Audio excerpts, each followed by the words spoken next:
Ele nos chama para aclamar, chamar, convocar as pessoas para entrar na presença do Senhor. E quando a gente vem a um momento de celebração, a um momento de culto, este não é mais um momento, mas é o momento. É o momento que você tem de estar na presença do Senhor. É o momento de você trazer diante do Senhor o seu coração com muita alegria. Independente das circunstâncias e as dificuldades que nós enfrentamos, quando estamos na presença do Senhor, nós devemos ter alegria no nosso coração, porque são momentos únicos, são momentos especiais, são momentos que o Senhor separou para que eu e você estivéssemos aqui. Quantas dificuldades, quantos problemas nós enfrentamos no decorrer da semana? E o Senhor, Ele nos sustentou diante de todos esses momentos e nos trouxe até aqui para que com alegria nós pudéssemos louvar a Ele, porque nós louvamos a Deus pelo que Ele faz em nossas vidas, pelo que Ele faz através das nossas vidas, e nós adoramos a Ele por quem Ele é. E Ele nos chama a reconhecê-lo. Reconheçam que o Senhor, e só o Senhor é Deus, que não existe outro. Às vezes nós nos sentimos sozinhos, abandonados, né? Em alguns momentos da nossa vida, mas o salmista vem nos lembrar que nós pertencemos a um Deus. Nós não estamos largados no mundo. Nós pertencemos a um Deus, nós somos pastoreados por um Deus, nós somos amados por um Deus que é nosso Pai. E nós temos a fidelidade desse Deus que rompe gerações. A fidelidade dele vem antes mesmo de você e eu nascermos. Deus já era fiel na sua família para que você estivesse aqui hoje. E Ele vai se manter fiel nas próximas gerações para com seus filhos, seus netos, bisnetos e assim por diante. Porque Ele é um Deus fiel. E Ele é um Deus bom. Um Deus bom em que o seu amor dura para sempre e a sua fidelidade não tem medidas. Ele nos chama para entrarmos na presença dEle com ações de graças, com um coração agradecido. O que você tem a agradecer ao Senhor nesse domingo? Você já parou para pensar? O que você tem a agradecer ao Senhor nesse domingo? Pelo que você quer agradecer ao Senhor hoje? Dorinha, pelo que você quer agradecer ao Senhor hoje? Pela vida que Ele me deu, né? Pela vida? Lucimar? Pelo amor de Deus. Pelo amor? Amém. De meus? Pela minha vida e pelo fato de eu poder acordar os olhos, né?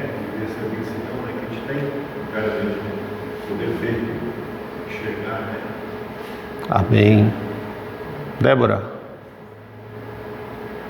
Pela oportunidade de reportar todas as manhãs.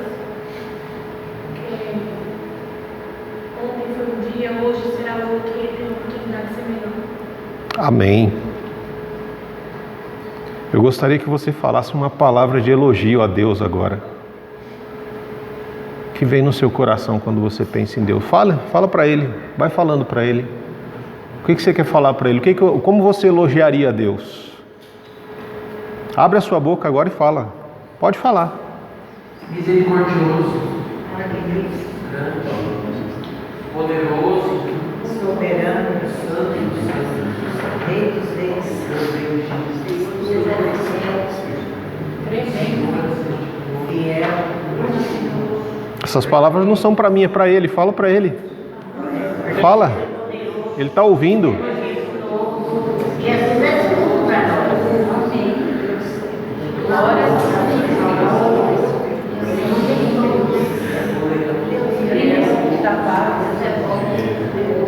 Fala com Ele que Ele está aqui, Ele está presente. E Ele quer ouvir você.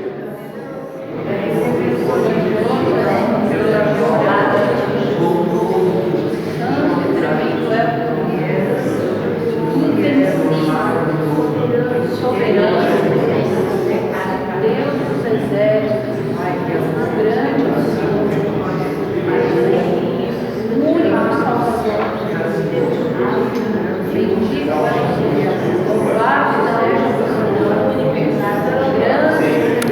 Nós te agradecemos, Senhor, porque o Senhor é bom em nossas vidas. E essa é a oração, são as palavras que o teu povo tem para trazer ao teu altar, Senhor, de reconhecimento de quem o Senhor é e do que o Senhor faz. Esse é o teu povo que entra em teus átrios, Senhor, na presença do Senhor, com ações de graça e com palavras de louvor. Esse é o povo que veio para celebrar o teu nome, Senhor. Esse é o povo que veio para louvar os teus feitos. Esses são seus filhos e filhas amados, Pai, em quem o Senhor, ó Deus, olha e em quem o Senhor tem sustentado. Esses são aqueles que a tua fidelidade tem alcançado, Deus. Esses são aqueles em que o teu amor tem sido derramado em seus corações e reconhecem a tua grandeza e majestade, a tua soberania, Senhor, sobre a vida de cada um. Bendito seja o Senhor Deus, porque nós cremos que o Senhor se faz presente em nosso meio agora, Pai, e que o Senhor está ouvindo. A tua palavra diz que quando o teu povo abre os lábios para falar com o Senhor se inclina no alto e sublime trono para ouvir o teu povo, Senhor. E eu creio que o Senhor está ouvindo cada um nesta hora, Senhor. O Senhor sabe o que se passa em corações e mentes, e o Senhor recebe, ó Pai, essas palavras de ações de graça, como uma expressão de adoração e louvor ao teu santo nome, Pai. Nós estamos aqui, Senhor, para aclamar ao Senhor, para servir ao Senhor com alegria do nosso coração, e para apresentar-nos, Pai, a cada um, Senhor, com cânticos de louvor, com cânticos de alegria, reconhecendo a tua grandeza, a tua soberania, reconhecendo que só o Senhor é Deus, e que como um Deus todo-poderoso, o Senhor guarda cada um, o Senhor cuida de cada um, o Senhor ama, o Senhor pastoreia, o Senhor disciplina, corrige e instrui a cada um de nós, Pai, nos caminhos em que devemos andar. Nós somos gratos ao Senhor Deus, o nosso coração é agradecido e derramamos a nossa gratidão, as nossas palavras de agradecimento no teu altar nesta manhã, Senhor, para entrarmos com muita alegria, com muita mansidão no coração e com reverência diante da presença do Senhor, Pai. Bendito seja o teu nome, nós te agradecemos por este privilégio, o privilégio de estarmos aqui nesta manhã, de poder ter dormido nessa noite e acordar para celebrar mais um dia que o Senhor criou para nós, Senhor. Louvado seja o teu nome, porque o amor do Senhor por nós não tem limites. O teu amor, ó Pai, rompe gerações de eternidade em eternidade. Só o Senhor é Deus, e só o Senhor nós louvamos, só o Senhor nós adoramos, e ao Senhor nós oramos nesta hora em nome de Jesus. Amém.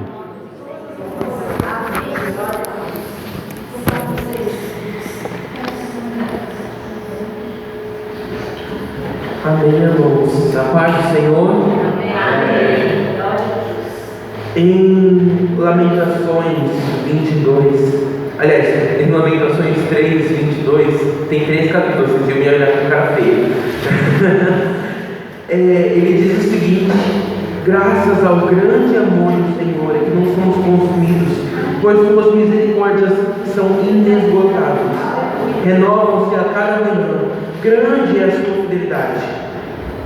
Essa palavra veio falar ao meu coração, me fazendo lembrar de que em nada eu mereço o amor que Deus tem por mim.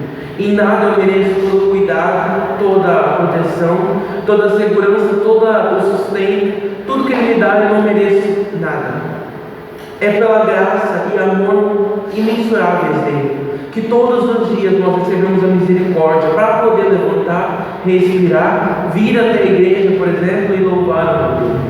É graças a esse grande amor que nenhum de nós ainda se perdeu, que todos nós temos mais uma oportunidade de nos encontrarmos com o Senhor, de conversarmos com Ele e declararmos quão ousado o seu amor é, o quão profunda é a sua busca pelo nosso coração, o quão misericordioso é esse Deus, que mesmo entregando o seu Filho para pessoas que não querem a redenção, muitas vezes continua agindo para tratar do nosso coração. Então, que possamos nos derramar diante da presença dele hoje, que cada um de nós possa ouvir esse louvor, possa saber o que está cantando desse louvor, saber que está declarando que o ousado amor de Deus é aquele que faz de tudo para alcançar os nossos corações. Amém? Amém. A igreja pode se levantar.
no capítulo 17 de Jeremias, ele vem dizendo no versículo 14: cura-me, Senhor, e eu serei curado. Salva-me e eu serei salvo, pois tu és aquele a quem louvo. Esse é o pedido de quem sabe que Deus pode fazer. Essa música literalmente é como um pedido desse: cura-me, salva-me, renova-me. Renova-me, Senhor Jesus, porque eu já não quero ser igual, eu não quero ser da mesma forma. Eu não quero viver mais do mesmo, mais do que eu já tenho vivido. Eu estou cansado de continuar dessa mesma forma, de nunca evoluir, nunca crescer, nunca me aproximar mais do Senhor. Eu estou cansado de sempre te entristecer da mesma maneira, sempre cometer os mesmos erros, sempre fugir da mesma forma. Então, esse é um pedido como foi feito aqui no livro de Jeremias: Senhor, salva-me, Senhor, cura-me, Senhor, renova-me, porque eu já não quero mais ser igual. Eu preciso do teu coração em mim, porque tudo que há dentro de mim não vale a pena ser salvo. Não tem nada de bom em mim se o Senhor olhar, mas com a tua renovação eu posso ser livre, eu posso ser novo, e pela tua graça eu posso viver em louvor e adoração ao teu nome. Amém?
Graça e paz, irmãos. Aleluia, Senhor. Obrigado, Deus, por esta manhã, por este lindo dia. Obrigado, Senhor, por cada um aqui presente na casa do Senhor, louvando, agradecendo.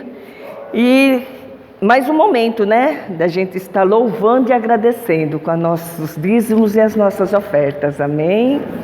Reconhecendo o grande amor do Senhor sobre as nossas vidas. Em Mateus 6:33.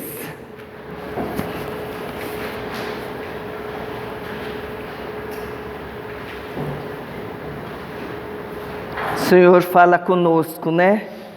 Busquem, pois, em primeiro lugar o reino de Deus e a sua justiça, e todas essas coisas lhes serão acrescentadas. Amém? Glória a Deus. Mas, irmã, sim, a partir do momento que nós estamos buscando estar na presença do Senhor, nós vamos passando a ter a consciência das nossas responsabilidades. Responsabilidade dos dízimos, responsabilidade das ofertas, responsabilidade de cuidar do outro, responsabilidade da água, da luz, do imposto, né? Então, o Senhor fala conosco, né? Busquem, pois, em primeiro lugar o reino de Deus e a sua justiça. A partir do momento que nós passamos a entender o amor de Deus sobre as nossas vidas, o amor de Deus sobre o nosso emprego, o amor de Deus sobre o cuidado que tem com cada um de nós, nós também temos assim, aquela mudança de pensamento e atitude. Temos que ajudar, temos que contribuir, temos que oferecer o melhor de cada um de nós, tanto nos dízimos, quanto nas ofertas, quanto nas primícias também. Porque nós ajudamos também aqueles a quem tem menos recurso, um pouco mais de dificuldade. E a partir do momento que a gente passa a ter esse entendimento, as nossas atitudes também mudam. Né? A gente passa a ter uma consciência, seria essa a palavra, né? Melhor de como a gente pode ajudar, pode contribuir, e eu faço prova disso. Quanto mais a gente faz, mais o Senhor nos abençoa. E isso é uma coisa assim que não tem como, se eu perguntar para um dos irmãos aqui que fala assim, quem não tem recebido as bênçãos do Senhor? Tem alguém que vai falar para mim que não tem recebido? Só a maravilha de estarmos hoje aqui na casa do Senhor, termos dormido, o Senhor nos guardou, acordamos, o Senhor preparou este momento. É um momento da gente estar agradecendo. Eu glorifico a Deus por isso.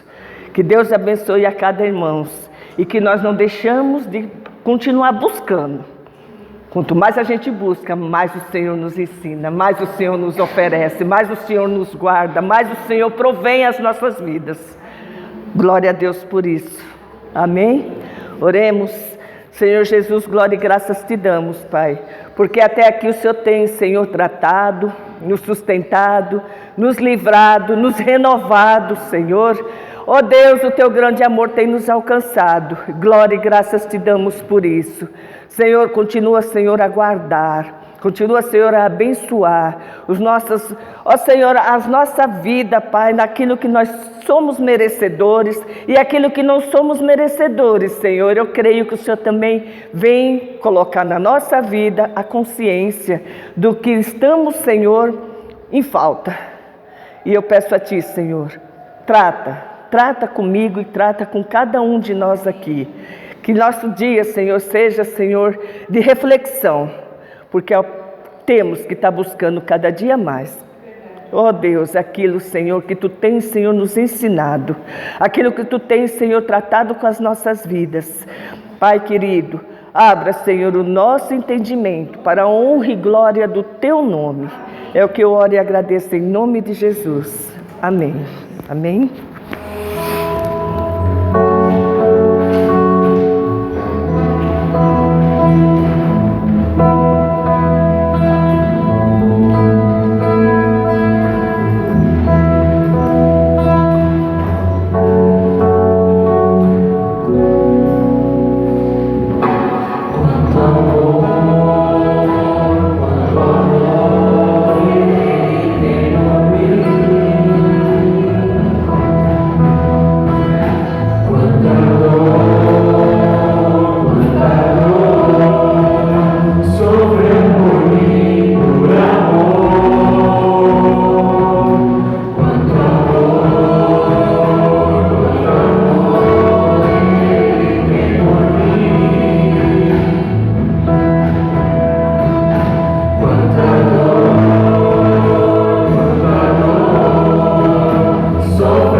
Louvado é o teu nome, Senhor. Obrigado, Senhor, por esse momento. Te oramos para que os nossos corações possam se derramar mais e mais na tua presença, para que não haja barreiras, não haja nada diante do nosso coração que venha pedir que a tua palavra chegue até ele. Que em tudo possamos nos prostrar e permitir que o Senhor fale aos nossos corações abertamente. Que cada um aqui possa estar disposto a ouvir a tua voz, possa necessitar, Deus, de poder entender a tua orientação ou qual é aquilo que o Senhor quer nos dizer, para colocar em prática, Pai. Que possamos estar atentos e constantes aqui. Que seja um culto de adoração ao Senhor e que o nosso coração tenha noção disso, Pai amado. Que em tudo possamos continuar com a tua presença. Te oro pelo coração daqueles que vão trazer a palavra e pelo coração de todos nós que vamos receber a palavra, para que em tudo teu Espírito Santo haja, Deus, de uma forma poderosa nesse lugar, Senhor. Essa é a nossa oração, em nome de Jesus. Amém. Os irmãos podem sentar. Jesus, ele nos ama tanto, mas tanto, que o fato de muitas vezes nós tomamos uma decisão como essa é o que a palavra do Senhor fala, que o teu amor nos constrange, né? É o constrangimento de um amor incondicional e merecido que nós recebemos do Senhor. E sempre que o Senhor ele nos dá privilégios, porque ser filho ou filha de Deus é um privilégio, ele também nos dá responsabilidades. E nós cumprimos as nossas responsabilidades e em determinados momentos nós falhamos. E é exatamente como a irmã falou, né? Existe um inimigo que ele fica sempre nos acusando. Mas quando nós confessamos ao Pai as nossas falhas, ele perde os argumentos. Ele não tem mais do que nos acusar. Por quê? Porque ele vai chegar diante do Pai e falar assim: ó, você viu seu filho, a sua filha, olha lá, falhou, fez isso e aquilo. Cala a boca. Ele, ela, já veio falar comigo. Por quê? Porque existe intimidade entre nós. Não existe o medo de uma punição, de um castigo, mas existe o amor que perdoa pecados, que perdoa falhas, né? E eu louvo a Deus pela atitude da irmã, né? Nós temos estudado sobre o caráter cristão, né, nos nossos estudos bíblicos. O tema que nós temos abordado já nos últimos 2 encontros foi sobre o caráter cristão. Como que está a vida dos cristãos, qual a qualidade de cristianismo que está sendo vivido no mundo ou no Brasil, né, nos dias atuais. O quanto que a igreja tem influenciado a sociedade. São questões importantes e que vão mexendo conosco, né? E para que uma igreja seja luz aonde quer que ela esteja, ela precisa estar sempre pronta a reconhecer as suas falhas, os seus erros. Ela está sempre pronta a morrer para os seus desejos, para as suas vontades. Isso é necessário para nós, para que o Senhor construa em cada um de nós um caráter que seja o reflexo de Jesus, né? Então, no decorrer dessa semana nós temos as nossas programações. Na terça-feira nós temos oração às 20 horas. Os nossos estudos bíblicos eles estarão acontecendo nas quintas-feiras. Quinta-feira às 20 horas, tá bom? Nós fazíamos de sexta, agora nós vamos passar a experimentar fazê-lo na quinta-feira. Então, quinta-feira às 20 horas nós temos encontro aqui na igreja, para estudar um pouco mais da palavra, para ser confrontado com ela, para crescer, né? Que isso é importante na vida cristã. Nessa semana, quinta-feira, dia 27, a Rosana faz aniversário, tá bom? No sábado, nós vamos ter um grande movimento aqui na igreja. Vamos ter encontro de homens, encontro de mulheres e encontro de jovens e adolescentes. Tudo às 18 horas, tá bom? Então você que é jovem, criança, adolescente homem, mulher, vem para a igreja às 18 horas que vai ter um lugar para você aqui, né? Tá bom? No próximo sábado também, isso é às 18 horas do sábado. De manhã, né? Não é de manhã não, é no outro, né? É no outro sábado a oração, né? Já adiantando então para o outro sábado, dia 6, das 8 às 11 da manhã, temos oração aqui na igreja. No outro sábado, dia 6, tá bom? Sábado que vem nós temos programação às 18 horas aqui na igreja. Então, prepare o seu coração, né? Pense, poxa, vai ter uma reunião de oração na terça, vai ter um estudo na quinta, vai ter o encontro no sábado. Prepare o seu coração para que Deus possa falar com você, para que Ele possa trabalhar no seu coração realmente, na sua vida e causar as transformações que são necessárias. Amém? Tem um compromisso de todos os dias, das 8 às 9, nosso período de oração. Tem sido um período de confrontos, um período de crescimento, um período de edificação mútua das famílias e também da igreja do Senhor, onde o Senhor tem trabalhado nos corações, nos relacionamentos, e isso faz com que nós venhamos a dar frutos. Isso é importante, irmãos. Não negligencie esse compromisso. As crianças vão sair hoje? Vão, né? Crianças, pré-adolescentes aí, venham aqui à frente. Hoje nós temos algumas pessoas que estão ausentes aí. A Marisa me mandou mensagem hoje, falou que estava muito ruim da sinusite hoje, não estava muito bem. Minha mãe também não está muito bem. Eu vi que a Sônia também não está, né? Não está aqui. Não sei se aconteceu. Sônia, Nilce. A mãe da Sara foi no hospital e eu passava de manhã lá. Ah, tá. Aí ela também junto com ela. Amém. Que nós possamos interceder por esses irmãos. A Andréia também está ausente. Tem um grupo. Ah, tá. Amém. Então você olha, dá uma olhadinha ao seu redor, vê os irmãos que estão ausentes e depois você faz uma ligação, manda uma mensagem, diz o quanto essa pessoa fez falta, né, no nosso meio, que é importante isso. Tem o Sebastião, que ele ainda está lá em Minas, né? A gente está orando para o irmão voltar. Ele está com problema de obra lá, irmãos, né? Eu mandei uma mensagem para ele para ver o que está acontecendo, né? Que dessa vez demorou muito. E ele falou que ele está fazendo uma obra lá e ele depende do pedreiro, só que o pedreiro só está disponível no fim de semana, né? Então durante a semana ele está fazendo as outras coisas necessárias e no fim de semana o pedreiro vai lá. Então por isso que ele ainda está ausente, mas segundo ele está próximo de terminar a obra de lá. E ele volta para estar conosco. Amém? Vamos orar por esses queridos, por essas queridas, né, que estão aqui. O clube da Luluzinha que vai lá para trás hoje. Só as meninas. Pai, graças te damos pelo teu amor, pelo teu direcionamento conosco,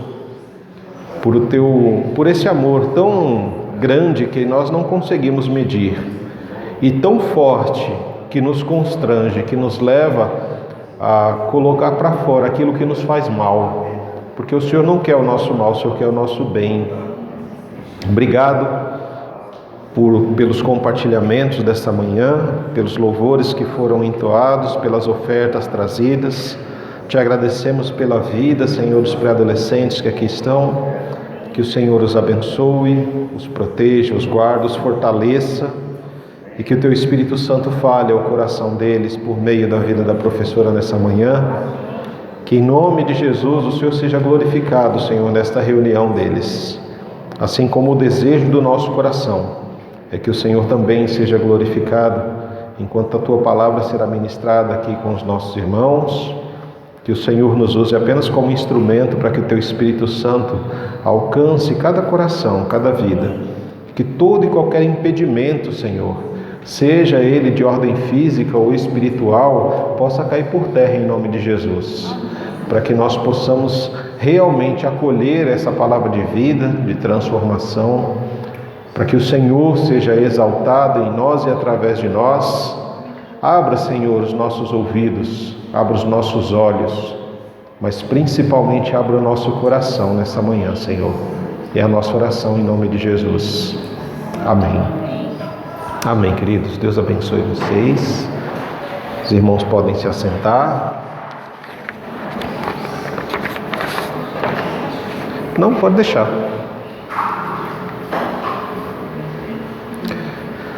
Nós estamos numa caminhada aí no livro de Esdras, né? Tivemos um primeiro encontro na semana passada.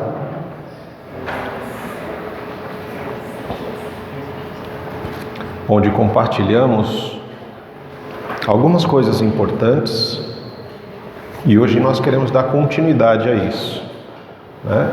Então eu te convido a abrir o livro de Esdras para a gente continuar, relembrando que quando o Senhor faz uma promessa a nós, Ele é fiel para cumprir as promessas que Ele faz. Não importa o tempo que vai demorar. Muitas vezes nós temos uma grande ansiedade no coração para que Deus faça logo, para que Deus adiante os problemas, para que a gente desfrute das promessas. Mas são os problemas, as dificuldades que vão trabalhar em nós para nos preparar para quando a promessa for cumprida. E quando o Senhor Ele faz uma promessa a nós, não importa, né, o tempo, Ele vai cumprir.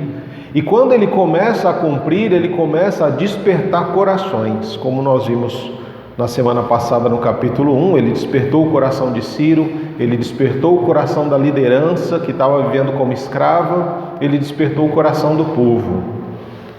Ele despertou o coração para a gente aprender a valorizar as coisas que nós temos, antes de nós perdermos. E nós falamos de algumas questões, coisas, pessoas que temos e que não valorizamos hoje e que nós só vamos valorizar depois que já não estiverem mais conosco. Então a gente precisa valorizar o que nós temos. Falamos que Deus Ele se importa com as famílias, porque quando Ele começou a cumprir a sua promessa de restauração do povo, Ele começa restaurando o que? As famílias, a autoridade de homens, mulheres, a obediência de filhos, e ensinando que cada um dentro do lar tem uma função, tanto o homem quanto a mulher, quanto os filhos. Cada um tem uma função. E quando Deus Ele começa a fazer esse processo de reconstrução, a primeira coisa que Ele precisa reconstruir muitas vezes é o altar dele na nossa família, na nossa casa, no nosso lar. Como é que está o altar do Senhor, o lugar de adoração na sua casa? Como é que isso está? Porque quando nós falhamos no altar, nós falhamos na vida. Quando falhamos no nosso relacionamento com Deus, nós falhamos em todos os outros relacionamentos que nós temos. À medida que o Senhor Ele vai tratando conosco, Ele vai ministrando, Ele vai nos chamando e nos capacitando para reconstruir o altar, para fortalecer as nossas famílias, para retomar os nossos lugares de autoridade, as nossas funções dentro do lar, dentro da nossa igreja, nos lugares em que trabalhamos, nos nossos relacionamentos, coisas acontecem. Você já teve a impressão de que, poxa, agora que eu estou buscando ao Senhor, parece que as dificuldades estão aumentando? Ninguém nunca teve esse tipo de sentimento, né? Ninguém tem esse sentimento de, poxa, só porque eu estou buscando a Deus, as coisas parecem que estão mais difíceis, estão mais complicadas, né? Infelizmente tem irmãos que chegam a falar assim, eu acho que eu tenho que parar de orar muito, porque quanto mais eu oro, mais retaliação vem do inimigo. Aí é que você tem que orar mais. Quanto mais próximo de Deus você estiver, mais longe o inimigo vai estar de você, por mais que dificuldades aconteçam. E quando nós vemos o capítulo 4 de Esdras, ele fala para nós de algumas coisas interessantes, né? Capítulo 4, eu ontem mandei para vocês, né? Pedi para que vocês lessem do capítulo 4 de Esdras até o capítulo 6, do verso 15, e Ageu no capítulo 1 e 2, porque não dá para ler tudo, mas tudo isso faz parte do que a gente vai falar hoje, tá? Então do capítulo 4, do verso 1 até o verso 5 de Esdras, nós temos ali um acontecimento interessante. À medida que que Deus foi levantando pessoas, restaurando famílias, despertando corações, para que as promessas de Deus fossem cumpridas, nós vemos conflitos acontecendo. E para entender um pouquinho desse conflito, eu tenho que contar uma história para vocês da questão de quando eles foram para o exílio.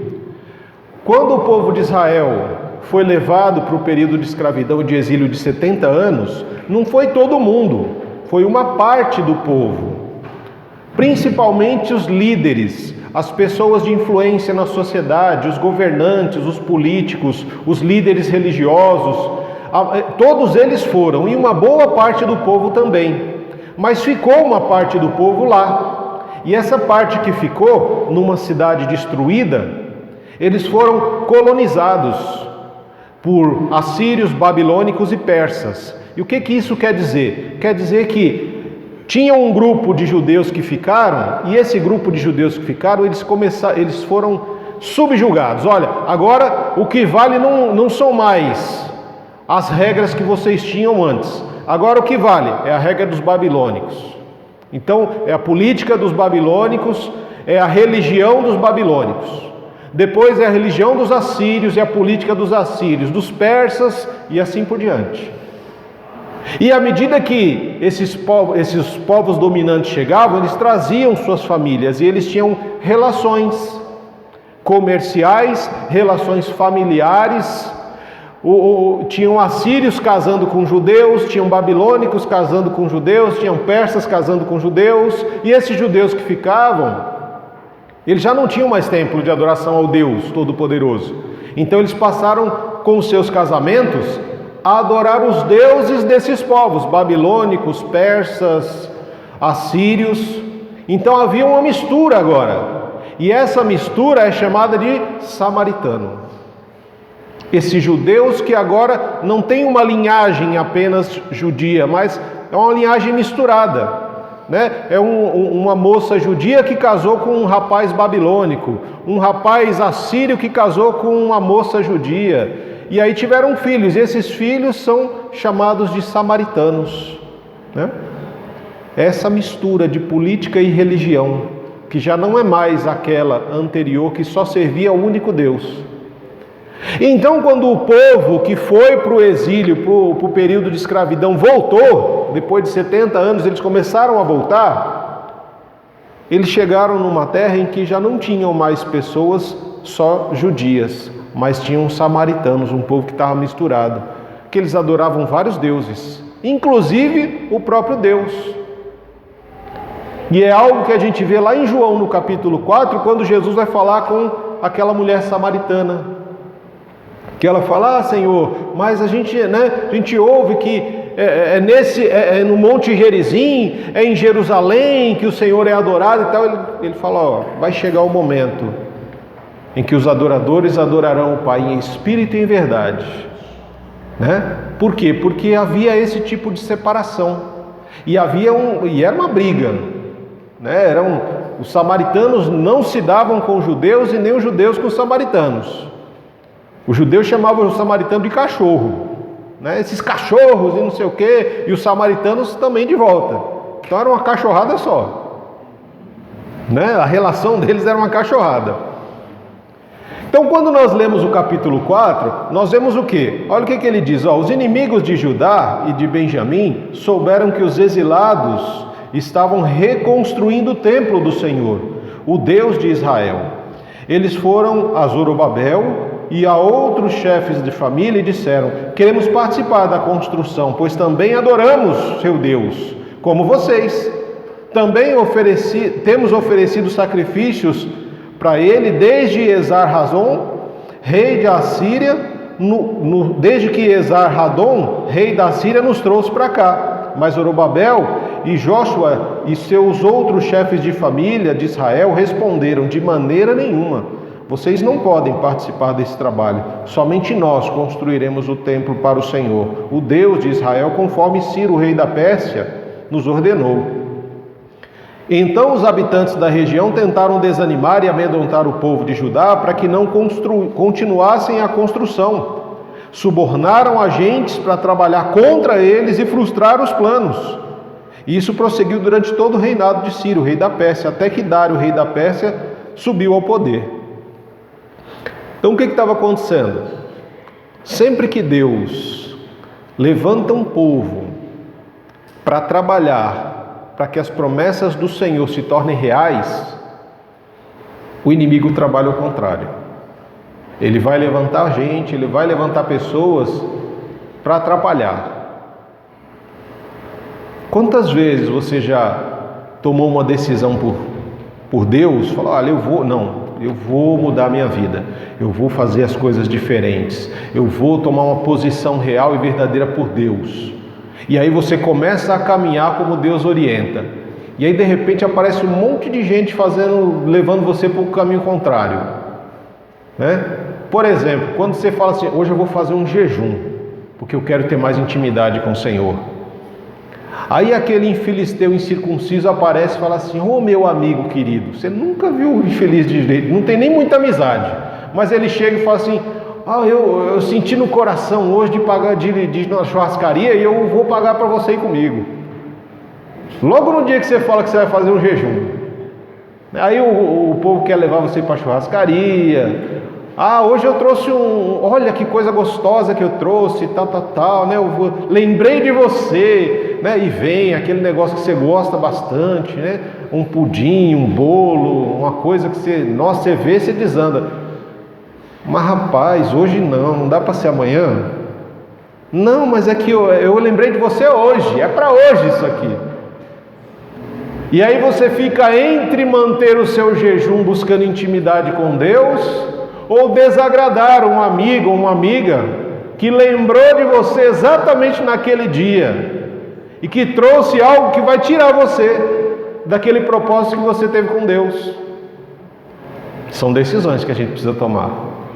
Ou nós agradamos ao Senhor e permanecemos num propósito com Ele, ou agradamos essas pessoas. Porque quando você fala: eu estou fazendo um jejum, muitas pessoas nem entendem para que é jejum, né? Acha que o jejum é só porque você quer alguma coisa, então você está passando fome para Deus te dar, né? E não tem nada a ver isso. Jejum não é para isso, é para ter intimidade com o Senhor. É para que o nosso ouvido e o nosso coração esteja mais sensível àquilo que o Senhor quer tratar. Mas sempre que nós tomamos uma posição por Deus, o inimigo ele usa armas muito poderosas contra nós. E essas armas são descritas aí no verso 4. Muito claramente. Ele traz desânimo, ele traz medo e corrupção, para nos tirar dos propósitos do caminho que o Senhor tem para nós. Desânimo. Você já fez alguma coisa desanimado?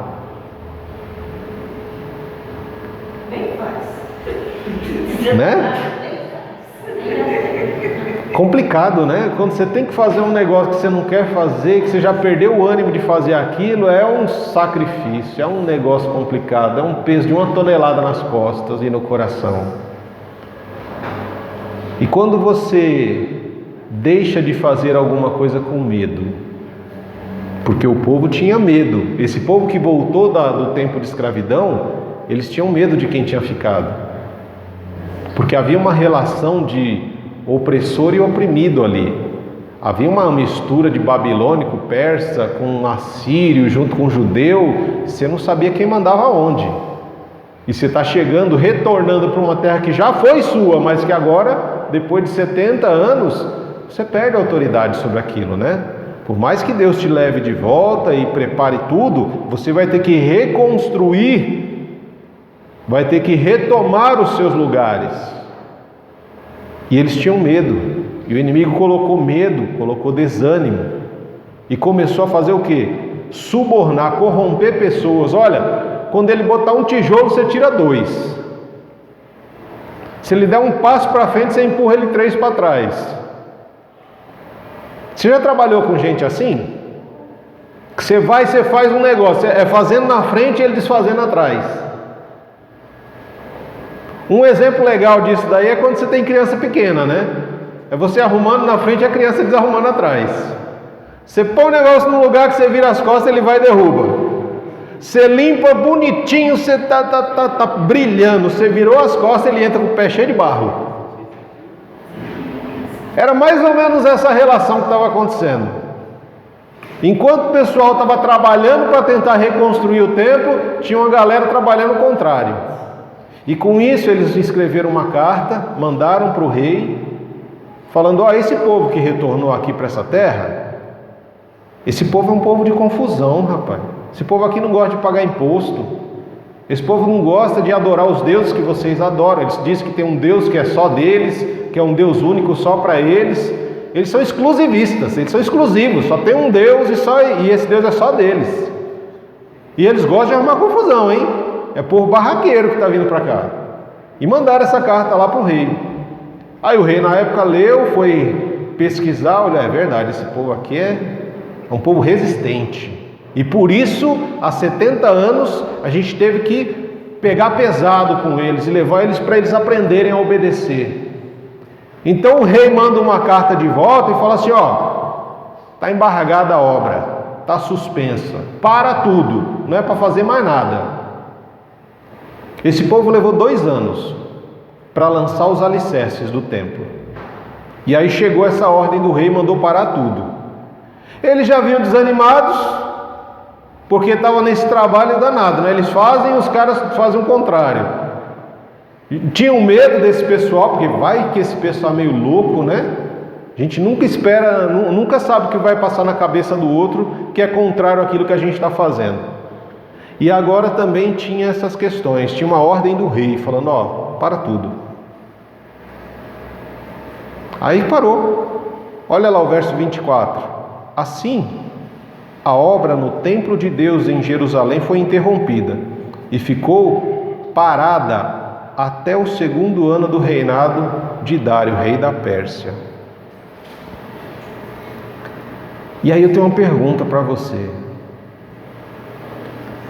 Quando Deus te chama, te capacita para fazer alguma coisa, via de regra, o inimigo vai mostrar suas armas, né?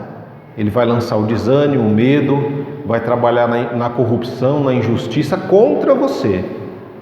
Como é que você se porta quando os obstáculos se levantam diante de você? Qual é a sua postura quando Deus te chama para fazer alguma coisa, mas existem dificuldades para que essa coisa aconteça, para que essas coisas se realizem? Qual é a sua postura? Você permanece ou você começa a permitir que o desânimo vá tomando conta de você? Sabe aquele negócio? Poxa, né? Sei lá, tem uma reunião de oração, mas aí né, começa, um desanima e o outro também vai desanimando, e aí quando vê, um pessoal está todo desanimado e quem está fazendo só pela rotina de ter que fazer, e aí você acaba sendo dominado também pelo medo, porque, poxa, estou desanimado, né? Mas se eu chamar a atenção do meu irmão, que também está desanimado, talvez ele não me entenda bem, e eu tenho medo que o meu irmão me interprete mal, e aí a gente vai empurrando com a barriga, para ver o que acontece, até que todo mundo olhe um para o outro e fala assim: deixa para lá, gente, vamos parar com isso aí, né? Como é que você se coloca diante dos obstáculos que se levantam diante da sua vida? Qual é a sua postura? A postura do povo aqui foi simplesmente ser dominado pelo medo, dominado pelo desânimo. E eu já falei para vocês que desânimo é perder a alma, né? Eles perderam a alma de fazer aquilo. Porque ânimo quer dizer alma. Um povo desanimado é um povo que perdeu a alma, perdeu a alegria, perdeu a disposição. Esse povo perdeu. Eles levaram 7 meses para sair da Babilônia e voltar para Jerusalém.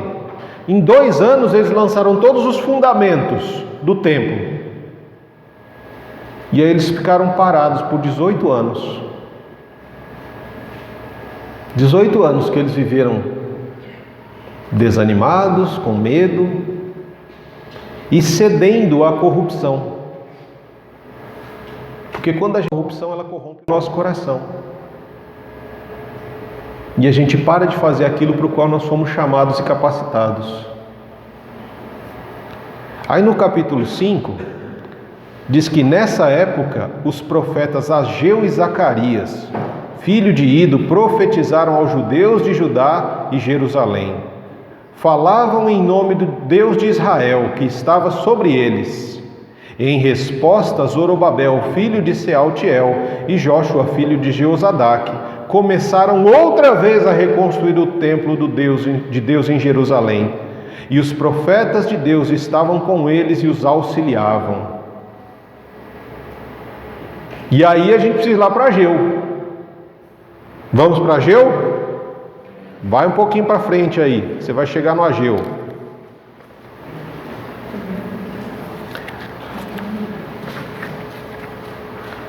Lá em Ageu, nós vamos entender porque depois de 18 anos esse povo parou de fazer, tomado pelo medo, pelo desânimo e pelas injustiças, esse povo travou, não fez mais nada.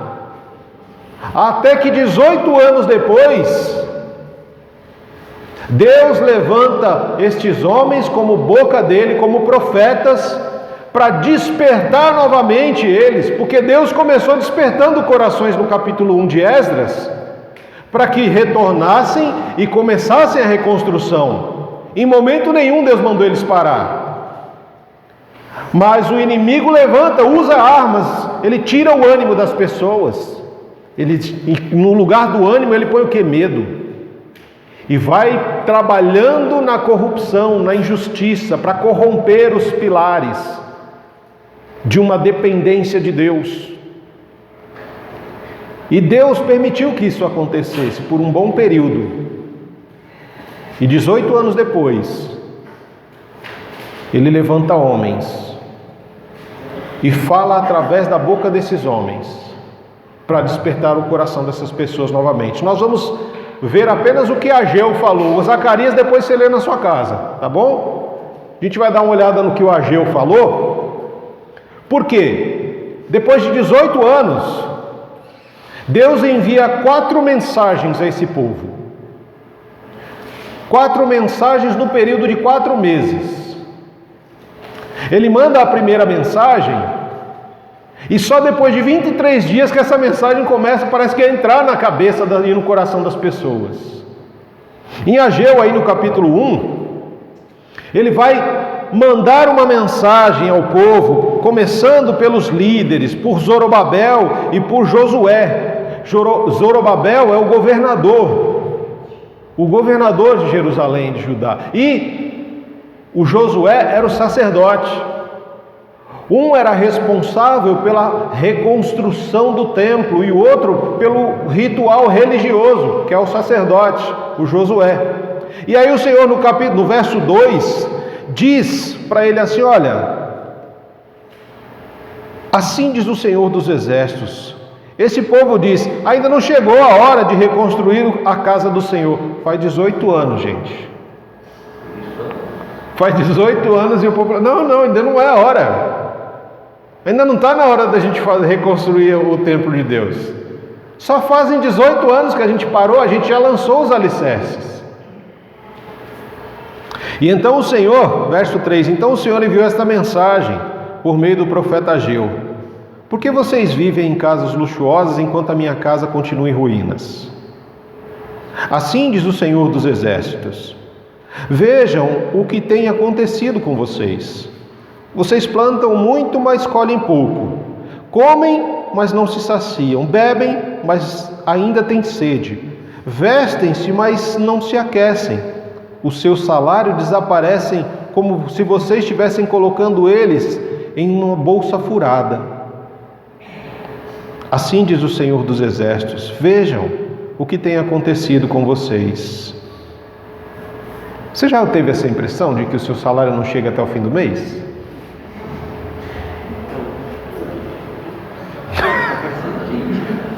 Não é?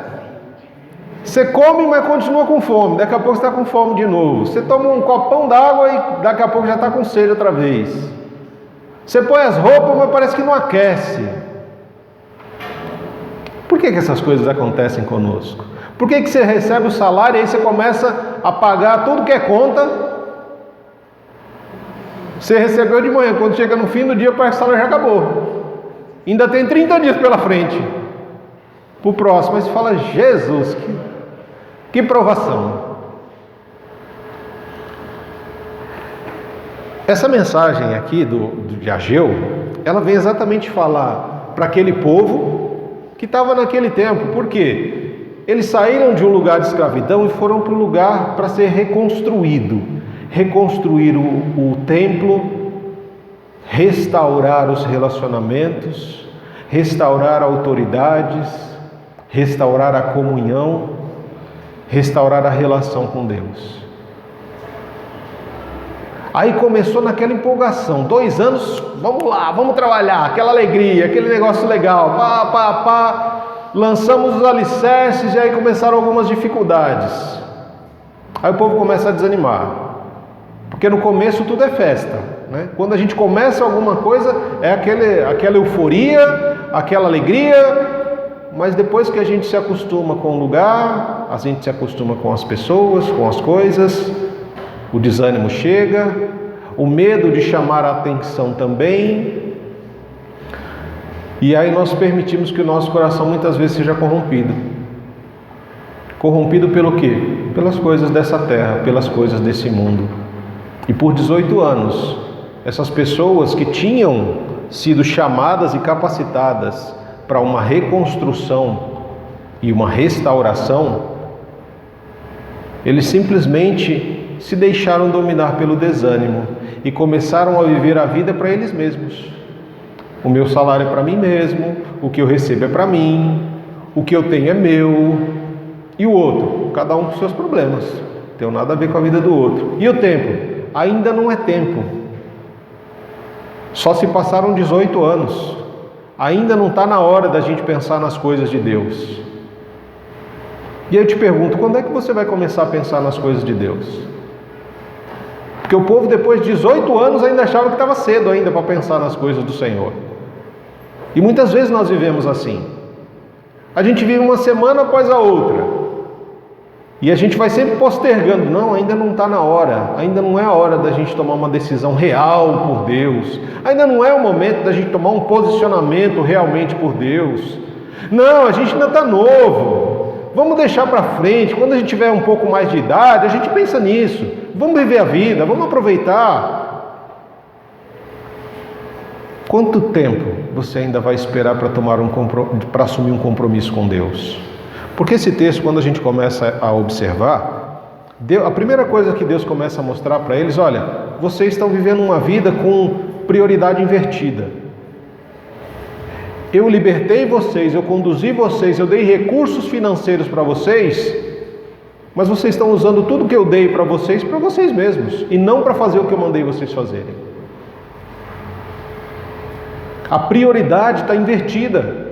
Deus deixou de ser prioridade na vida dessas pessoas, e o trabalho era prioridade, o lazer era prioridade, os momentos de passeios eram prioridade, tudo era prioridade menos Deus. Por isso Deus nunca tinha chegado o momento de Deus, né? Depois de 18 anos, não, Deus ainda não está na prioridade. Qual o número de Deus na fila? Qual a senha dele? Né? Porque para Deus ser prioridade aqui, ele tinha que pegar a senha. Tinham muitas coisas, muitas pessoas na frente de Deus. Deus não era prioridade. E exatamente depois de 18 anos, sabe quando você fica numa fila lá, você pega uma senha e tal, e você fica esperando, parece que nunca te chamam, até que você perde a paciência, aí você chega lá e fala assim: ô colega, Quando é que vai ser a minha vez aí, hein? Porque teve um monte de gente que chegou depois de mim e já passou na minha frente. Vai falar que você nunca fez isso. Em hospital, em banco, em um monte de em vários outros lugares, onde você tem que pegar uma senha para ser atendido, ou tem que ficar numa coisa ali, né? Aguardando. Até que chega um determinado momento em que a paciência acaba. Deus teve paciência por 18 anos com esse povo. E ele fala: peraí, ô fulano, chega aqui. Vai lá e pergunta para eles quando vai ser a minha vez. Quando é que eu vou virar prioridade na vida desse povo? Porque tudo passa na frente. Tudo é mais importante. E parece que não tem lugar para mim no meio do meu povo. Então, a primeira coisa que a gente aprende aqui é que muitas vezes o povo de Deus está vivendo com a prioridade invertida. Dá uma senha para Deus e fala: agora você espera a sua vez. E à medida que as coisas vão chegando, essas coisas vão passando na frente de Deus. E parece que nunca chega o tempo de Deus na nossa vida. Nunca chega o momento de ter intimidade com Deus, de buscar as coisas do Senhor. E o que acontece? Quando Deus não é prioridade na nossa vida, o tipo de vida miserável que esse povo estava vivendo é consequência das atitudes deles. Quando Deus não está no lugar certo na nossa vida, tudo vira uma bagunça. O dinheiro não dá para chegar até o fim do mês. A comida parece que não satisfaz. O que bebemos não sacia a sede. As roupas não aquecem. Por quê? Porque Deus não é prioridade. Aí eu estou buscando comida, estou buscando bebida, estou buscando segurança, estou buscando conforto, estou buscando luxo, mas eu não estou buscando a Deus. E aí em Mateus 6, que a irmã leu aqui na oferta, diz o quê? Buscar em primeiro lugar o reino e a sua justiça, e todas as outras coisas vão ser acrescentadas.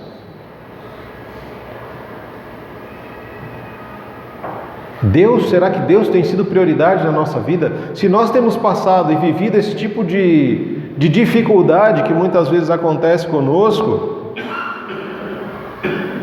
a gente precisa começar a rever a prioridade da nossa vida. Quem é a prioridade da sua vida? É o seu trabalho? São os seus bens materiais? É o seu cônjuge, os seus filhos, seus pais? Se for, está no lugar errado, está no lugar de Deus. Deus deve ser a prioridade nas nossas vidas. Porque quando essas coisas começam a acontecer, a gente começa a pensar que Deus é um Deus vingativo. Nossa, Deus é ruim, hein, mano? Deus é vingativo.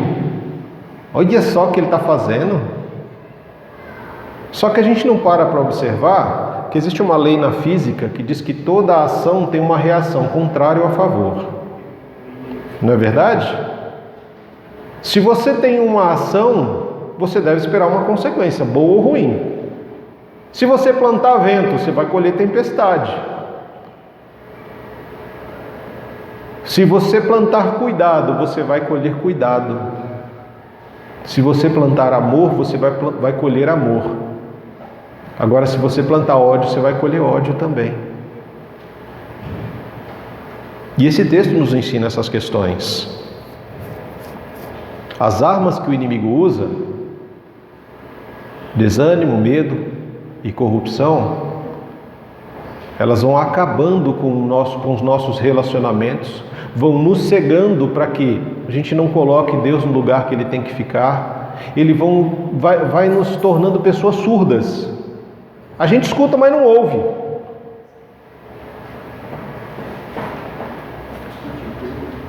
Mas não é só o inimigo que tem arma. Nós servimos a um Deus que Ele é conhecido como Deus dos exércitos. Deus também tem armas. E lá em Ageu, no capítulo 1 ainda, é a primeira mensagem, no verso 13, então Ageu, o mensageiro do Senhor, transmitiu ao povo esta mensagem do Senhor: estou com vocês, diz o Senhor, E o Senhor deu ânimo ao governador de Judá, Zorobabel, filho de Sealtiel, ao sumo sacerdote Josué, filho de Jeozadaque, e a todo o remanescente do povo. Então eles começaram a trabalhar na casa do Senhor, na casa de Deus, o Senhor dos Exércitos, em 21 de setembro do segundo ano do reinado de Dário. Levou 23 dias para esse povo começar a ouvir o que Deus estava falando. Quais são as armas de Deus? Ânimo, presença e comunhão. Deus deu novo ânimo a esse povo. Deus disse: eu estou com vocês. A presença de Deus está conosco. E quando o povo começa a ouvir o que Deus fala e a obedecer o que Deus fala, existe comunhão para o trabalho, existe comunhão para a oração, existe comunhão para fazer o que quer que seja feito, irmãos. Uma coisa que a gente precisa entender é que quando Deus fala, quando lemos as Escrituras no Antigo Testamento, Ele fala de templo de uma forma diferente de quando fala-se de templo no Novo Testamento. Quando a gente vê falando sobre o templo, a reconstrução do templo no Antigo Testamento, é uma reconstrução física, de paredes, de portas, de janelas, de lugares.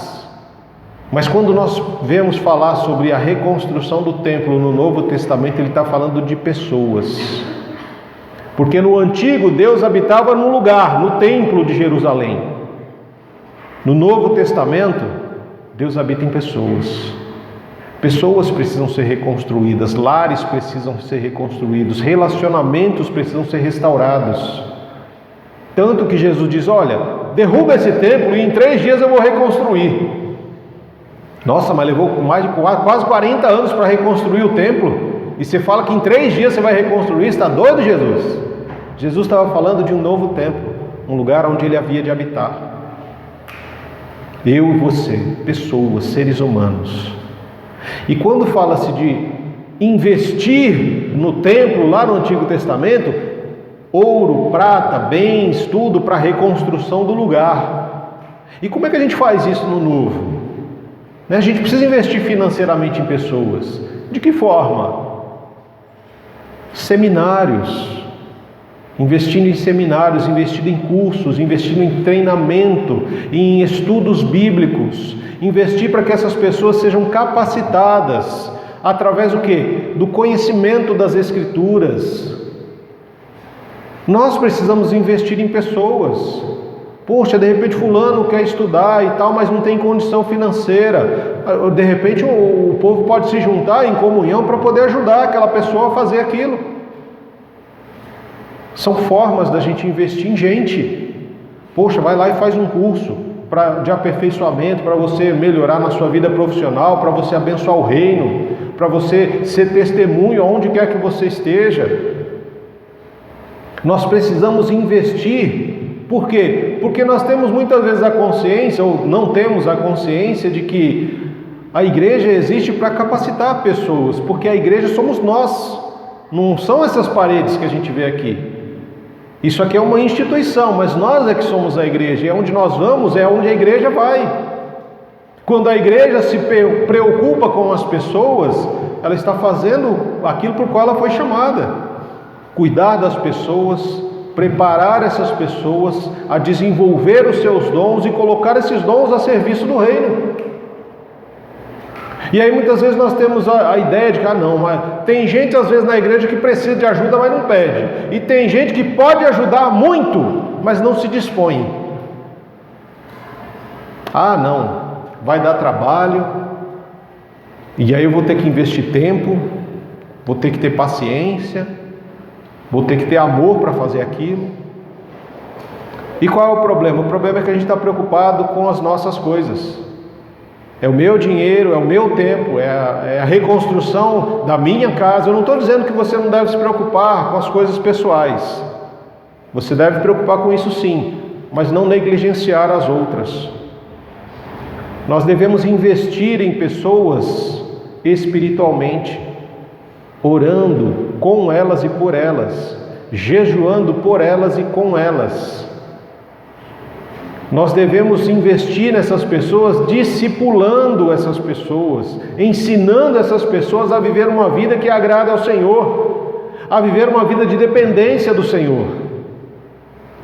Essa primeira mensagem do Senhor aqui para aquele povo é aquele despertamento: olha,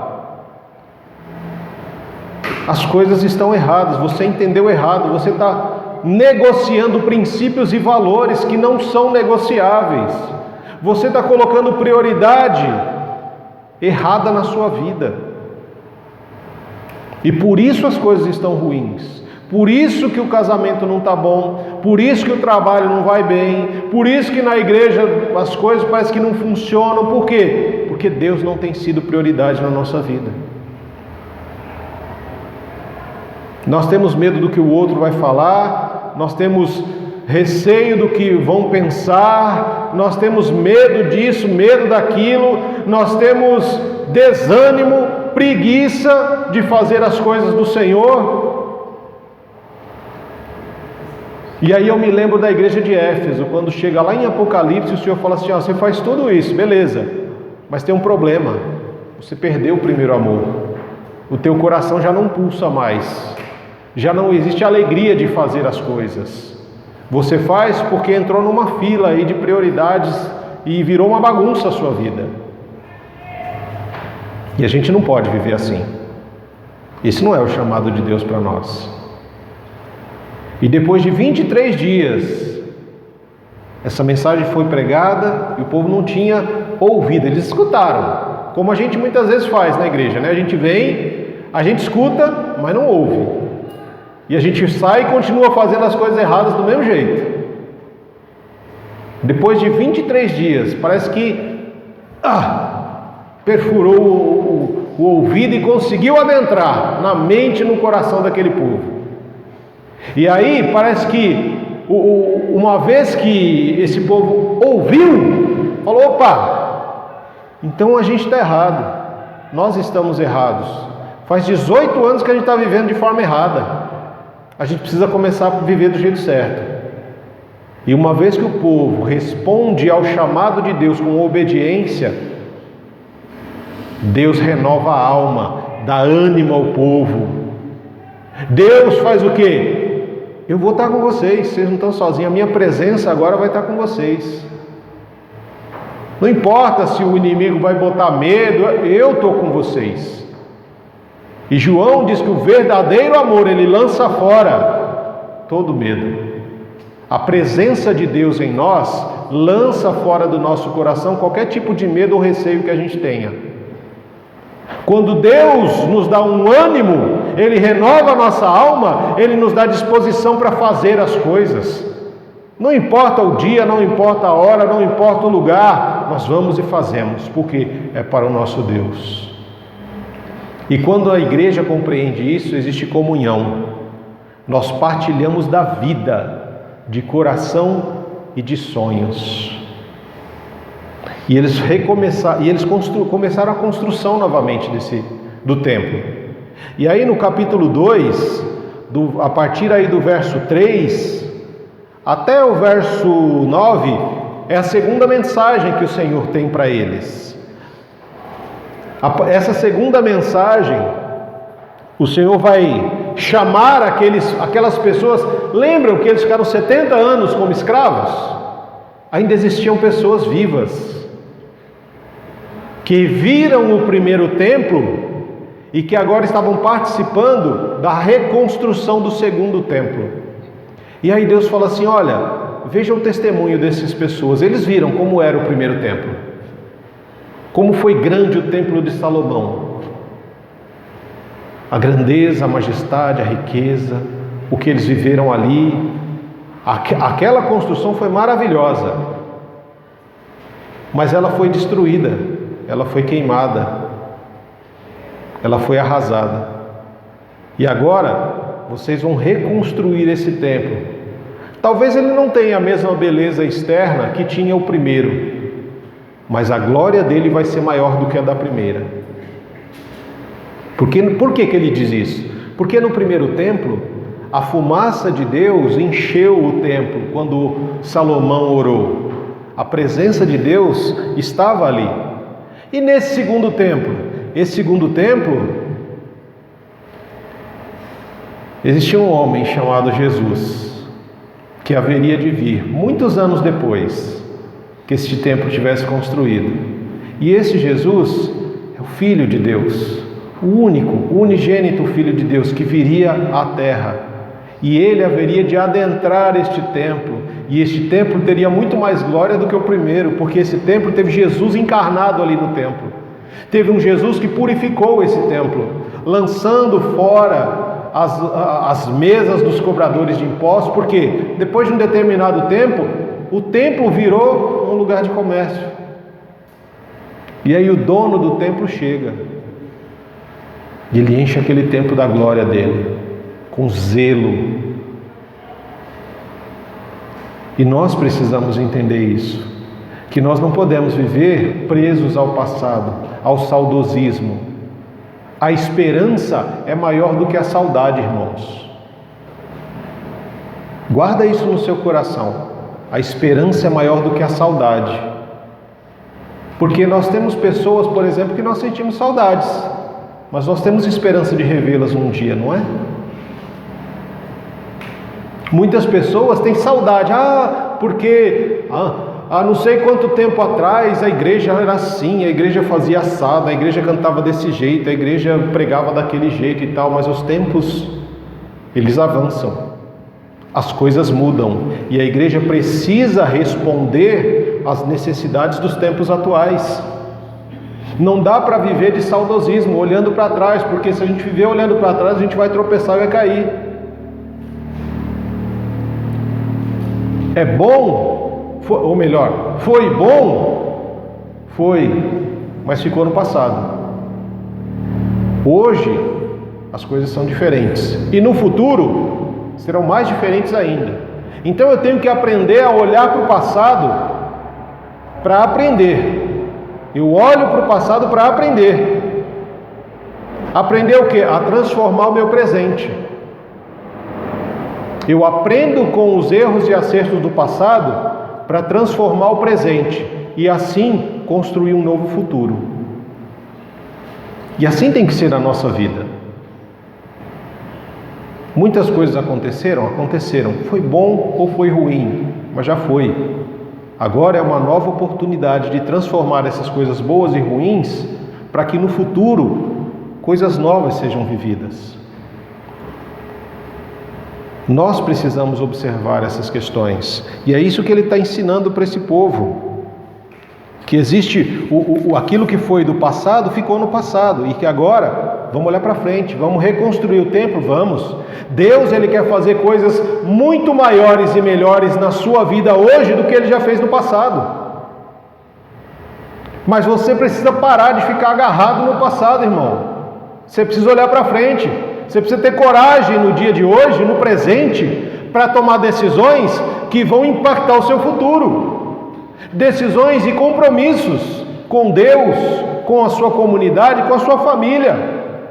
Decisões que são importantes e precisam ser tomadas. Compromissos que precisam ser assumidos. Você já parou para pensar? Você tem nas mãos aí uma Bíblia. E ela está cheia de promessas de Deus para você. Está cheia. Mas ela também está cheia de consequências se você viver uma vida de desobediência. Ela está cheia de coisas que você que tem a oportunidade de escolher. Ser obediente ao Senhor e viver de acordo com o que Ele tem para você, ou fazer as suas próprias escolhas. Mas aí, lembra da ação e da reação. Se você escolhe as coisas de Deus, você vai ter uma consequência. Se você escolhe as suas próprias coisas, escolher viver do seu próprio jeito, as consequências são outras. Tanto que na terceira mensagem, que vai aí do verso 11, verso 10, até o verso 19, ele vai usar agora de parábola. Ele vai dizer para você, você tem uma carne consagrada, uma carne santificada no seu bolso. e aí ela toca em alguma coisa, ela toca numa roupa, toca em alguém, a pessoa vai ser purificada? A pessoa vai se tornar santa? Ele fala, não. Mas se uma pessoa que está consagrada e ela toca num cadáver, e se ela tocar em outra pessoa, a pessoa vai ser contaminada? Vai. E aí ele diz o quê? Lá no verso 14, é o que acontece com esse povo, com essa nação, diz o Senhor. Tudo o que fazem e oferecem é contaminado pelo seu pecado. O que ele está dizendo aqui, irmãos? Eu já falei isso alguns domingos atrás, mas é um bom exemplo para a gente poder usar. Imagina que você vem para a igreja e aí no momento da oferta, você nem pensou em oferta nenhuma, você simplesmente estava aqui e aí alguém falou no momento de oferta e seu coração foi tocado. E aí você ficou assim tão constrangido com aquele momento que você começou a coçar nos bolsos, né? Ah, tem aqui uma moedinha aqui, tem R$1. Essa sua moeda, ela é contaminada pelo seu pecado. Deus não aceita isso, não quer esse tipo de oferta.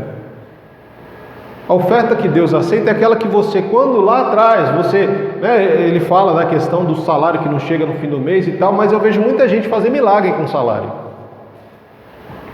Recebe o seu salário, mas a primeira coisa que ele faz, eu vou tirar minha oferta, meu dízimo, para levar à igreja. Por quê? Essa é a minha prioridade. A minha prioridade é adorar o Senhor. Essa é uma oferta que Deus aceita. Por quê? Porque vem de um coração. Um coração que colocou Deus como prioridade. Ele não aceita ofertas que são lançadas num momento só de emoção. Deus não está interessado em dinheiro, Deus está interessado em corações e vidas. Deus está interessado em gente que realmente compreende o que Ele fala, que está disposto a ser tocado, está disposto a ser amado, acolhido, instruído e orientado. Tudo que nós fazemos, tudo que nós damos, com um coração desanimado, com peso na alma, isso não serve. Se Deus te deu um dom de dar aulas, mas você, quando pensa em dar aula para alguém da igreja, né, para ajudar o pessoal, e aí você vem com aquele peso de, ai meu Deus, tem que dar aula para fulano, beltrano, ciclano, não, esse tipo de oferta é melhor você não fazer. Deus não aceita esse tipo de oferta. Porque para Deus é mais importante aquele que está ofertando do que a própria oferta. Essa oferta, quando chega desse jeito, Deus rejeita. E Ele ensina para nós essas questões. Por quê? Porque Ele diz, olha, eu dei tudo para vocês. Eu dei todos os recursos para que vocês voltassem e reconstruíssem o templo. Mas o que vocês fizeram? Vocês pegaram todos os recursos que eu dei para vocês reconstruir o templo e construíram as suas casas. Uma vida luxuosa, 18 anos vivendo no luxo. E não tinha lugar, e o templo estava lá destruído. Não tinha lugar de adoração, porque naquela época o lugar de adoração era o templo. Deus diz, vocês vão sair daqui, vão para lá, vão reconstruir o templo e vão reconstruir a adoração. Não tem templo, não tem adoração. Por quê? Porque os dons que Deus deu, eu usei para mim. Que os recursos que Deus deu, eu usei para mim. Sabe aquela coisa assim, às vezes você está esperando uma resposta de Deus. Está orando fervorosamente para o Senhor e a resposta não vem. 1 mês, 2 meses, 3 meses, 6 meses, 1 ano, 2 anos e nada da resposta vir, você orando ali, firme e forte. Até que chega um momento que você dá uma estourada com Deus e fala, Senhor, quanto tempo mais eu vou ter que orar para o Senhor me responder? E aí o Senhor fala assim, eu te respondi no mesmo dia que você começou a orar, mas eu mandei a resposta por aquele seu irmão. Ele não te deu não a resposta? É isso que muitas vezes acontece. Deus nos dá recursos, capacitação, dons, e a gente acha que é pra gente. Porque quando o irmão foi questionar, irmão, Deus disse que mandou uma resposta para mim e mandou através de você. Ele falou, era para você? Eu pensei que era para mim. E eu fiquei para mim mesmo. E a gente faz isso. Deus nos dá muitas vezes as coisas. Recursos, pessoas, recursos materiais. E o que a gente faz? A gente acha que é para a gente. Ah, Deus está me abençoando, então eu recebo, é para mim. E aí você pega o que não é seu e faz o que você quer. Lembre-se, eu sempre falo isso aqui, lembra que as riquezas de Deus são riquezas compartilhadas. Deus não quer que você tenha uma vida de luxo, meu irmão. Porque muitas vezes o luxo vai te levar para longe dele. Você vai passar a dar mais valor para as bênçãos de Deus do que para o Deus das bênçãos. Ele não quer que você passe fome.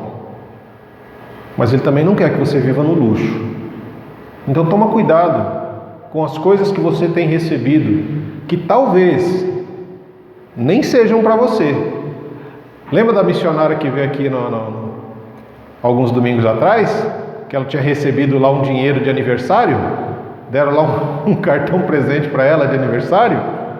E ela guardou lá o cartãozinho, não, é meu e tal. E aí Deus falou para ela assim, então esse daí que você recebeu, agora você vai dar para aquela pessoa. Mas como que eu vou dar para a pessoa se eu recebi de aniversário? Então, mas não é seu. Você recebeu, mas não é para você. Ela foi e deu. Falou, bem, né? Não vou receber mais. Depois de um tempo a pessoa voltou e falou, estou aqui, vim pagar a dívida.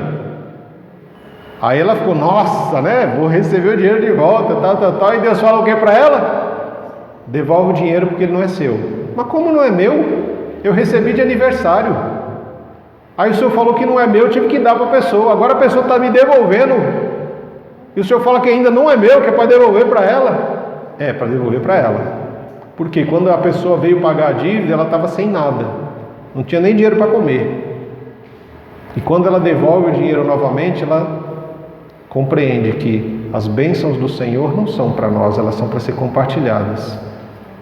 Porque ela não tinha falta daquele dinheiro, mas a pessoa tinha necessidade dele. Então a gente precisa entender isso e compreender que muitas vezes o bloqueio de bênçãos na nossa vida não é feito pelo diabo, mas pelo próprio Deus. Porque Ele mesmo diz aí que foi Ele quem reteve as coisas. Verso 16: quando esperavam uma colheita de 20 medidas, colhiam apenas 10. Quando esperavam tirar 50 medidas de prensa de uva, tiravam apenas 20. Enviei.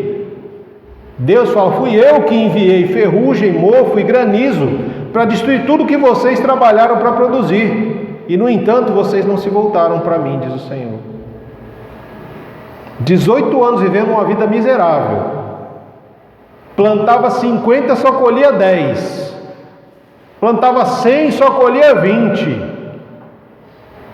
E mesmo assim, não compreendiam que era o próprio Deus que estava impedindo uma boa colheita, as bênçãos dele sobre eles. Por quê? Porque eles não entenderam. E a gente precisa entender que às vezes algumas coisas que acontecem na nossa vida não é o diabo. A gente tem uma mania de culpar o diabo por tudo, né? Porque eu me atrasei para o culto por causa do diabo, pastor. O diabo botou um carro lá na saída da minha garagem, lá na hora de eu vir para o culto.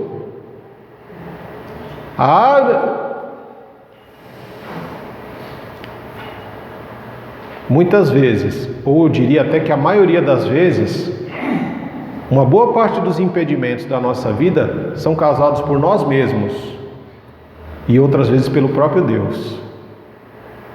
Tem vezes, irmão, que você faz coisas que até o diabo fica espantado. O diabo falou, ele falou que fui eu, mas não fui eu não, Deus.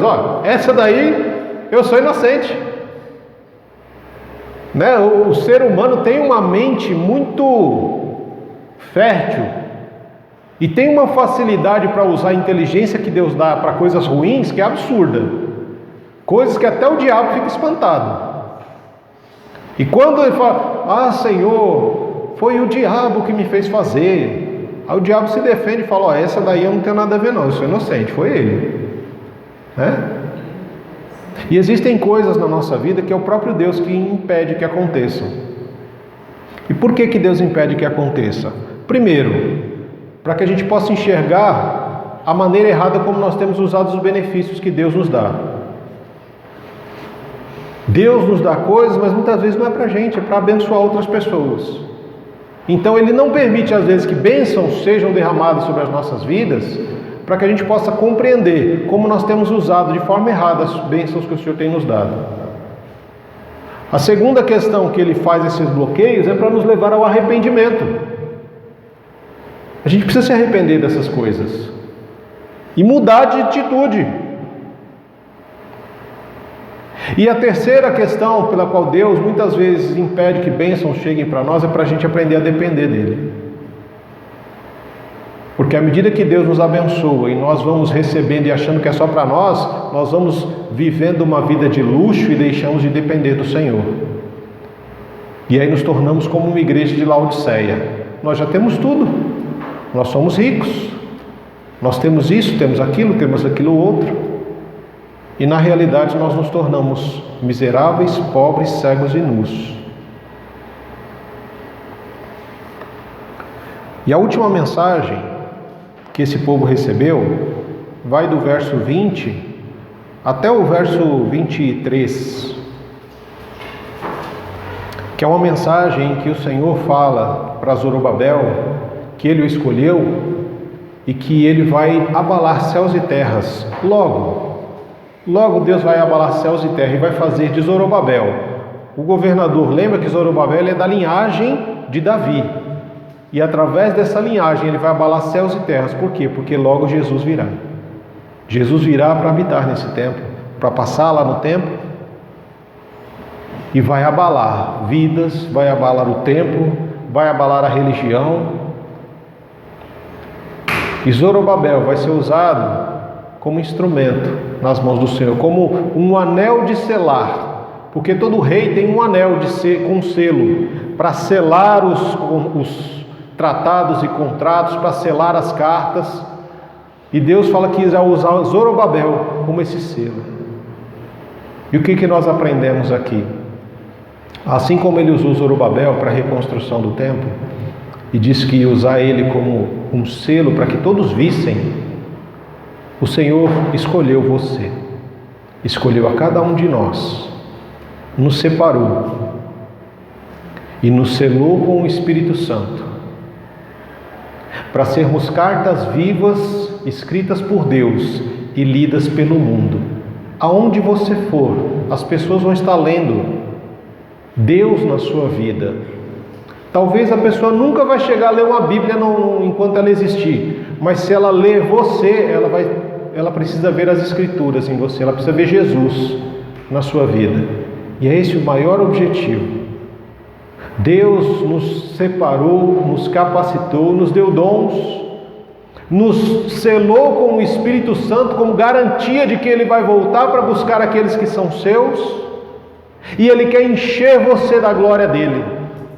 Por quê? Porque eu e você, nós é que somos o templo de Deus na atualidade. Nós somos seres humanos, criados à imagem e à semelhança de Deus, no qual o próprio Deus quer habitar. E à medida que Ele habita em nós, Ele vai reconstruindo a nossa intimidade, restaurando a imagem de Jesus em nós, de forma que quando a gente sai por aí, as pessoas olham para a gente, falam: Jesus está na sua vida. Por quê? Porque conseguem enxergar em nós o selo de Deus, a marca do amor, a marca do perdão, a marca do se importar com o outro, uma marca importante de ter Deus como prioridade, independente das circunstâncias.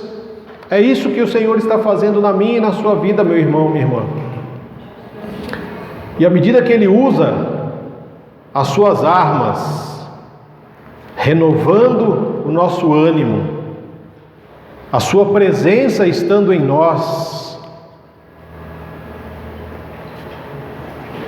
e a comunhão dos irmãos, nós resistimos a toda e qualquer adversidade. Sabe por quê? Porque à medida que eles ouviram esses profetas, Ageu e Zacarias, à medida que Deus deu um novo ânimo, à medida que Deus olhou para eles e falou: eu vou estar com vocês, à medida que a comunhão se fortaleceu, ele começou a dizer para esses irmãos: seja forte, Zorobabel, seja forte, Josué, seja forte, povo de Deus. Não desanimem, não permita que as circunstâncias adversas venham a abater o seu ânimo, venham trazer desânimo para você. Não permita que os problemas sejam maiores do que o Deus que você serve. E eles ouviram isso, irmãos. Eles não só escutaram, eles ouviram, eles permitiram que a palavra adentrasse a sua mente, descesse ao seu coração. Porque quando eles começaram a reconstrução, o que o pessoal, os adversários fizeram? Vamos escrever uma outra carta para o rei. Mandaram outra carta para o outro rei. Ele recebeu, o pessoal está reconstruindo de novo, estão desobedecendo a sua ordem, que era de embargar a obra. Mas o povo respondeu: olha, houve uma carta de liberação de Ciro, para que nós viéssemos e reconstruíssemos o templo, trouxéssemos os utensílios que Nabucodonosor tinha levado. E esse novo rei foi olhar todas essas questões e ele falou: é verdade, tem um decreto do Ciro sim, que é para esse povo ir para lá e fazer. E aí aquele rei que tinha lá um embargo falou assim: é para deixar o povo reconstruir. E se porventura alguém for atrapalhar, a casa dessa pessoa vai ser destruída. E essa pessoa vai ser objeto de vergonha no meio do povo. Foi o decreto do rei. Depois você lê, está lá no capítulo 5 de Esdras.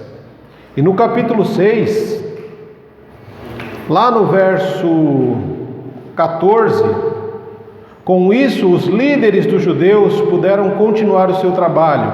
Foram encorajados pela pregação dos profetas Ageu e Zacarias, filho de Ido. Finalmente o templo foi terminado, como havia sido ordenado pelo Deus de Israel, e decretado por Ciro, Dário e Artaxerxes, reis da Pérsia. O templo foi concluído no dia 12 de março, no 6º ano do reinado de Dário.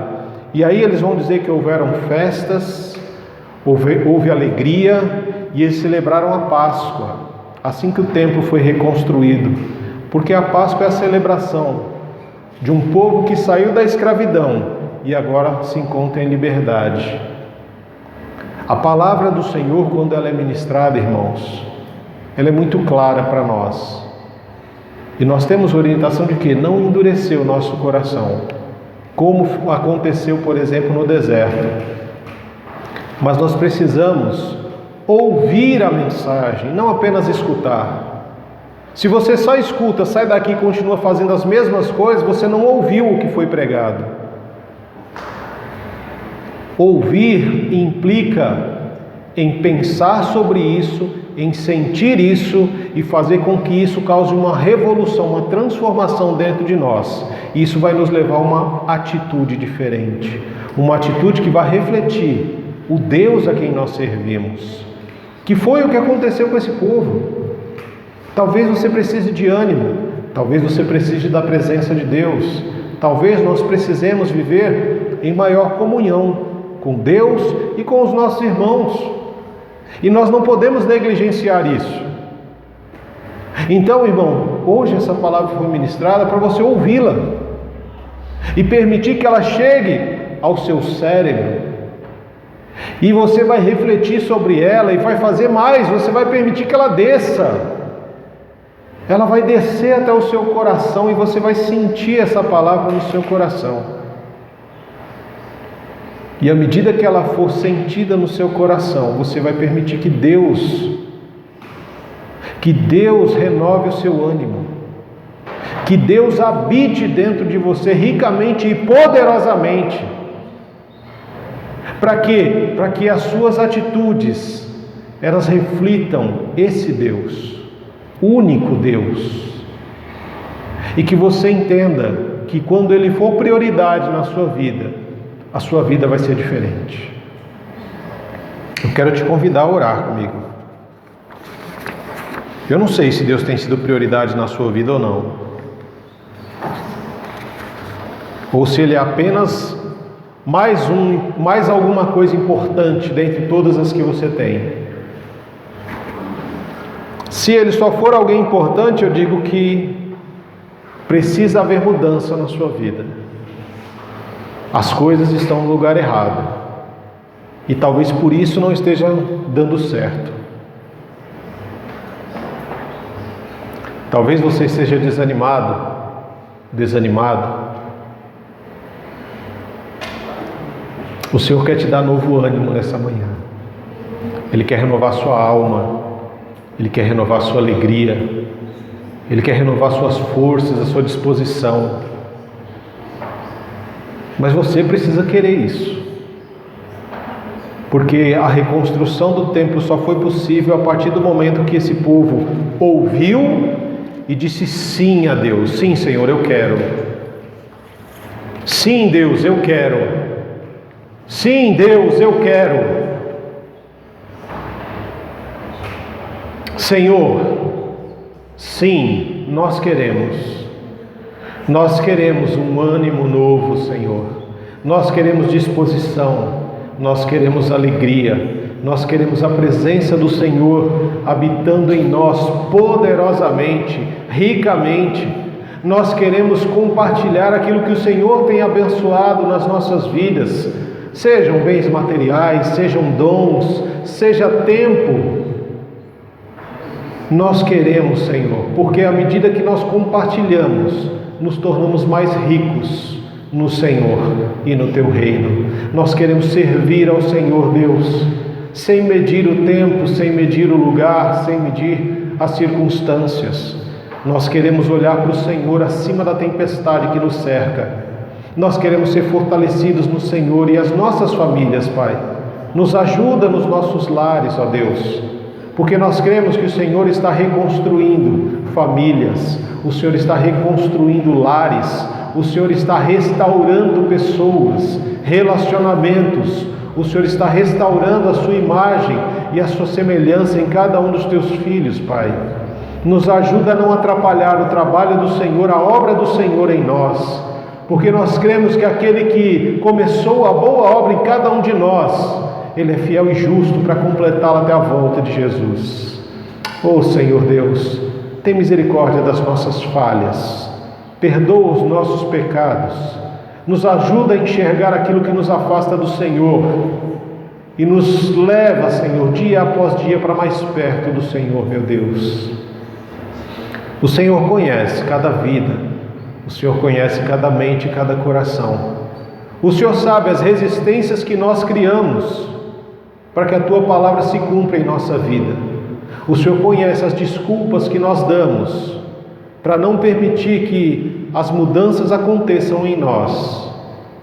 Por isso eu rogo ao Senhor nesta manhã, Pai, derruba, Deus, em nome de Jesus, tudo aquilo que impede, Pai, que a nossa vida seja transformada pelo Teu amor. Coloque em terra, Pai, em nome de Jesus, as ações de Satanás sobre nós, sobre a nossa família, sobre a nossa casa, sobre os nossos filhos, Deus. Em nome de Jesus, Pai. Se porventura o Senhor tem impedido que as coisas aconteçam em nossas vidas porque nós temos usado de forma errada as bênçãos que o Senhor tem nos dado, nos leva ao arrependimento e à dependência plena e completa do Senhor. Que o amor de Deus que nos constrange, que a graça de Cristo Jesus que nos salva, e que a consolação e a comunhão do Espírito Santo que nos fortalece, seja com a Tua igreja hoje e sempre. É a nossa oração em nome de Jesus. E que a Tua igreja diga amém. Amém, meus irmãos. Que Deus abençoe a cada um. E que o Espírito Santo do Senhor, Ele possa renovar em nós aquilo que é necessário para que o nome dele seja glorificado. Vão em paz em nome de Jesus.